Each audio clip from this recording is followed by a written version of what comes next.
یہ بلوچ پشتون یہ سامی نسل کا اپنے آپ کو اس لیے کہنا شروع ہو گیا کہ یہاں ایک زمانے میں ٹرینڈ بن گیا تھا جب مسلم بادشاہتوں کا زور چلا،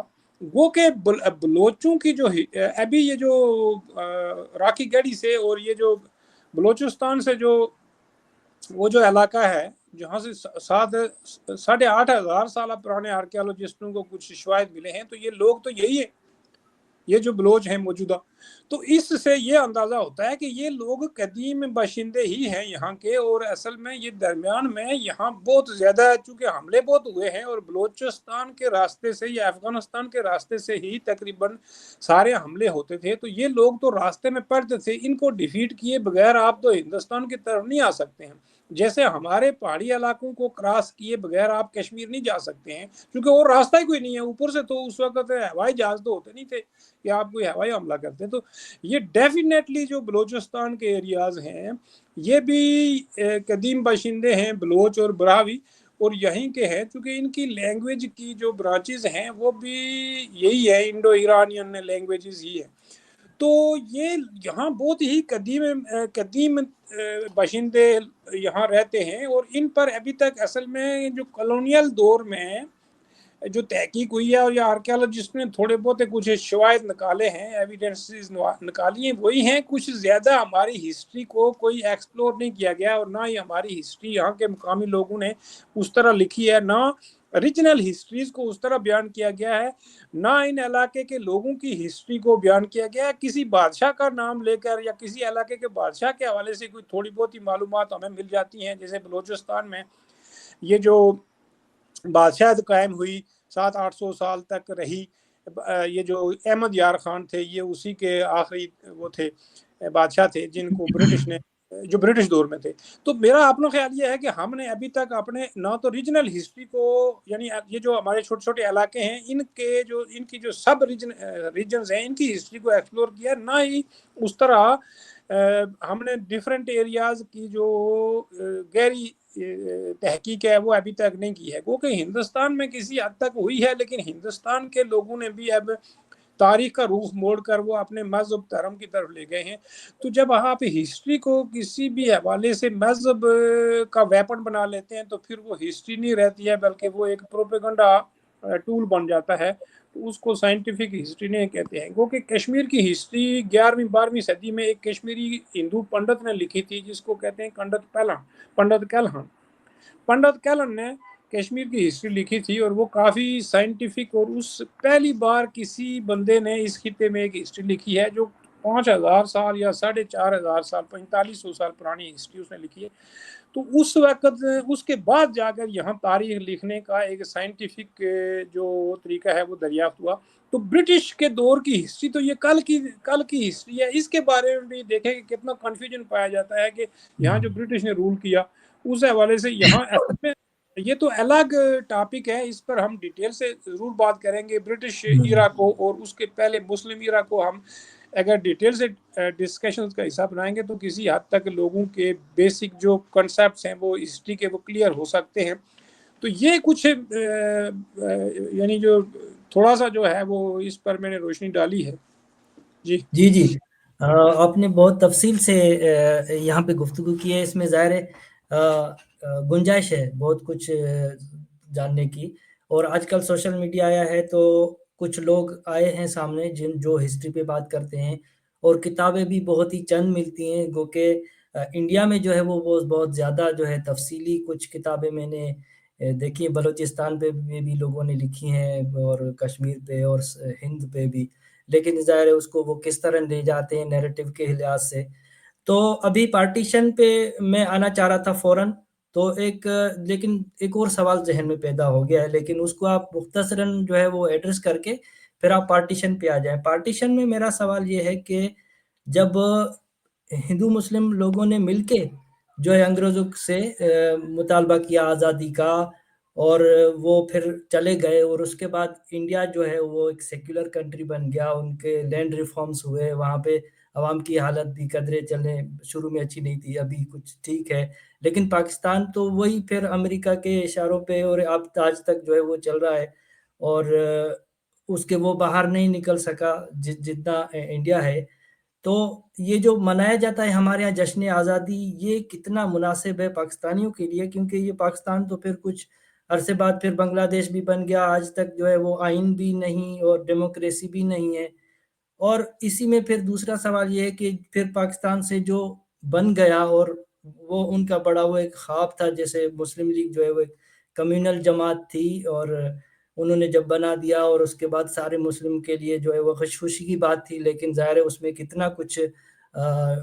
لاکھوں قتل ہوئے، ڈسپلیس ہوئے، اور تو انڈیا والوں کے لیے تو بنتا ہے اتنا کوئی کہ بھائی وہ آزادی کی خوشیاں منائے، پاکستان والوں کے لیے کتنا مناسب ہے۔ اور جو بعد میں پھر یہاں پہ انگلینڈ میں اور امریکہ میں آئے، وہ جو ہے یہاں پہ مناتے ہیں جشن آزادی، جو ہم نے جشن آزادی دیکھی جنہوں نے اتنا کچھ، وہ واپس وہاں جا کے جو ہے پاکستان میں رہنے کو جو ہے وہ تیار نہیں۔ تو اس پہ آپ تھوڑا سا بتا دیجئے، اور اس میں تھوڑا سا یہ ٹچ کر دیجئے کہ اگر انگریز نہ آتے تو پھر، کیونکہ انہوں نے اتنا کچھ ریلوے نظام ہے، بحر یہ جو پانی کی تقسیم کا نظام ہے، واٹر مینجمنٹ ہے، کتنا کچھ انہوں نے یہاں پہ کیا، اگر وہ نہ آتے تو اس پھر کیا حالت صورتحال ہوتی۔ اور یہ جو پارٹیشن کی جو خوشی ہے، یہ کن کو زیادہ ہونی چاہیے، کیونکہ پاکستانیوں کی حالت تو آج تک جو ہے وہ سدھری نہیں ہے۔ بالکل، یہ بات آپ کی بہت درست ہے کہ ہندوستان میں جو لبریشن موومنٹ چلی انگریزوں کے خلاف، وہ تو تمام دھرموں کے لوگوں نے مل کے چلائی، اور اس میں مسلم و ہندو، سکھ، عیسائی سارے اس میں شامل تھے۔ لیکن اصل بات یہ ہے کہ جب تحریک نے زور پکڑا تو اس وقت برٹش گورنمنٹ نے اس کے اندر کریک ڈال دیے، اور اس میں سب سے پہلے تو انہوں نے مسلم لیگ کو بنایا، اور پھر مسلم لیگ کا جو پروپیگنڈا ہے وہ کمیونل بیس پارٹی تھی، اور اس نے یہ دعویٰ کرنا شروع کر دیا کہ ہندو اور مسلمان الگ الگ نیشنز ہیں، گو کہ ہندو اور مسلمان الگ نیشنز نہیں ہیں، یہ کسی بھی ڈیفینیشن میں مسلمز اور ہندو نیشنز نہیں بنتے ہیں، بلکہ یہ دو ریلیجس کمیونٹیز ہیں۔ گو کہ یہ ایک فیوڈل آئیڈیا ہے کہ مذہب کے نام پر نیشن بنتی ہے، اور فیوڈلزم نے مذہب دھرم کو ٹول بنایا تھا، ایک پولیٹیکل ٹول، چونکہ اس زمانے میں جو رولر ہوتے تھے، جو بادشاہ ہوتے تھے، وہ اپنے آپ کو یہ کہتے تھے کہ ہمیں بھگوان کی طرف سے اور خدا کی طرف سے باقاعدہ اپوائنٹ کیا گیا ہے، اور ہم یہاں خدا کے یا بادشاہ اپنے آپ کو خداؤں کے نمائندے یا دیوی دیوتاؤں کے نمائندے اپنے آپ کو یا ریپرزینٹیٹیو کہتے تھے۔ تو اس طرح وہ لوگوں کو کہتے تھے کہ جس طرح آپ دیوی دیوتاؤں کی تابع داری کرتے ہو، ان کے لیے ان کے اوبیڈینس ہو، ان کی غلامی کرتے ہو، اسی طرح بادشاہ یا راجہ شاہی کی بھی آپ غلامی کریں، اور اسی طرح آپ اس کو بھی خدا کا ہی نمائندہ کنسیڈر کریں، چونکہ یہ بندہ جو ہے زمین کے اوپر اسی خدا کی یا اسی کریٹر کی نمائندگی کرنے کے لیے یہ آیا ہے۔ یہ جو کچھ بھی کرتا ہے یہ اپنے طور پر نہیں کرتا ہے، بلکہ یہ خدا کے جو احکامات ہیں اسی کے مطابق جو ہے سب کچھ کرتا ہے۔ تو یہ کانسیپٹ تقریباً آپ کو پوری دنیا میں مل جائے گا، اور ہر خطے میں یہی کچھ رائج تھا۔ بادشاہ یعنی یہ جو فیوڈل دور تھا، اس کا پولیٹیکل سسٹم جو ہر جگہ آپ کو یہی ملے گا۔ تو اس میں یہ تھا۔ اس سے پہلے والا جو دور ہے وہ قبائلی دور ہے، جس کو ہم ٹرائبل سوسائٹیز کہتے ہیں۔ تو ٹرائبل سوسائٹیز میں مذہب کا اتنا زیادہ زور نہیں تھا، اس میں دیوی دیوتاؤں کا جو سسٹم تھا وہ قبائلی دیوی دیوتا ہوتے تھے، ہر قبیلے کے اپنے بھگوان اور اپنے خدا ہوتے تھے، تو وہ انہی تک اپنی عبادات کو اور اپنی وارشپنگ کرتے تھے، اور وہ ہر جو قبیلہ ہے وہ اپنی آئیڈینٹی اپنے قبیلے سے رکھتا تھا، اور اس سے ہٹ کر ان کے جو قبائلی دیوی دیوتا یا ان کے جو خدا ہوتے تھے تو انہی تک اپنے آپ کو محدود رکھتے تھے۔ اس دور میں آپ مذہب کو اتنا زیادہ وائڈ سپریڈ سوسائٹی کا فینامونا نہیں بناتے تھے، بلکہ وہ کسی بھی کمیونٹی، کسی بھی قوم قبیلے تک ہی محدود ہوتے تھے۔ تو یہ جو آپ نے سوال اٹھایا ہے کہ آزادی کی تحریک میں تو سب کا یوگدان تھا، لیکن بعد میں کیا ہوا، تو بعد میں اصل میں اس کے اندر جو کمیونل فورسز نے بہت بڑا پروپیگنڈا کر دیا کہ ہندوستان چونکہ بہت ہی ڈائیورس قسم کا خطہ ہے، یہاں